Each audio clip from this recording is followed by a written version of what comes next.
ഞാനിപ്പോൾ ഉള്ളത് ഖമീസിലെ പനിനീർ പൂന്തോട്ടത്തിലാണ്. ലോകത്തിലെ തന്നെ ഏറ്റവും കൂടുതൽ പനിനീർ ഉൽപ്പാദിപ്പിക്കുന്ന രാജ്യങ്ങളിൽപ്പെട്ട ഒന്നാണ് സൗദി അറേബ്യ. ആ സൗദിയിലെ ഏറ്റവും വലിയ പനിനീർ തോട്ടമുള്ളത് തായിഫിലാണ്. തായിഫിന് ശേഷം പിന്നെ ഒരു പനിനീർ പൂന്തോട്ടമുള്ളത് നമ്മുടെ ഈ ഖമീസ് മുഷയത്തിലാണ്. ഉറുമാൻ പഴവും റോസാപ്പൂവും നാരങ്ങയും എല്ലാം വിരിയുന്ന മനോഹരമായൊരു പൂന്തോട്ടം. അതാണ് ഈ കാണുന്ന ഖമീസ് മുഷയത്തിലെ റോസാ പൂന്തോട്ടം. എനിക്ക് പിറകിൽ ഈ കാണുന്നത് വളരെ മനോഹരമായ പനിനീർ ചെടികളാണ്. ഏതാനും മാസങ്ങൾക്കകം ഇവ പൂത്തു വിരിയും. പിന്നീട് വർണ്ണശബളമായൊരു കാഴ്ചയൊരുക്കും. വാക്കുകൾ കൊണ്ടുള്ള വർണ്ണനകൾക്കപ്പുറത്ത് വിവരണാതീതമാണ് അബഹയുടെ കാഴ്ച. അത് നേരിട്ട് അനുഭവിച്ചറിയണം.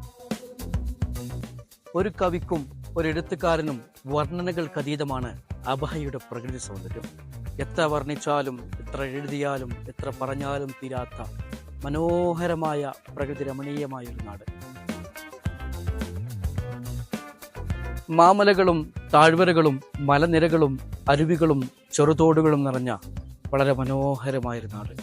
പ്രകൃതി കനിഞ്ഞേകിയ സൗന്ദര്യങ്ങൾ ആവോളം ആസ്വദിക്കാൻ നൽകിയൊരു നാടാണ് ഈ അബഹ. വർണ്ണശബളമായ റോസാപ്പൂക്കൾ വിരിഞ്ഞു നിൽക്കുക ഏപ്രിൽ മെയ് മാസങ്ങളിലാണ്.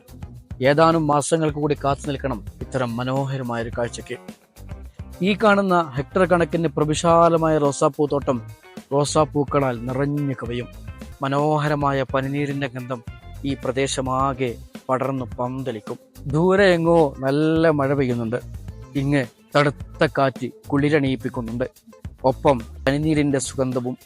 മനോഹരമായൊരു സായാഹ്നമാണ് ഈ റോസ് ഗാർഡനിലേത്. കുടുംബവും കുട്ടികളുമൊത്ത് സായാഹ്നം ചിലവഴിക്കാൻ പറ്റിയ വളരെ മനോഹരമായൊരു സ്ഥലം.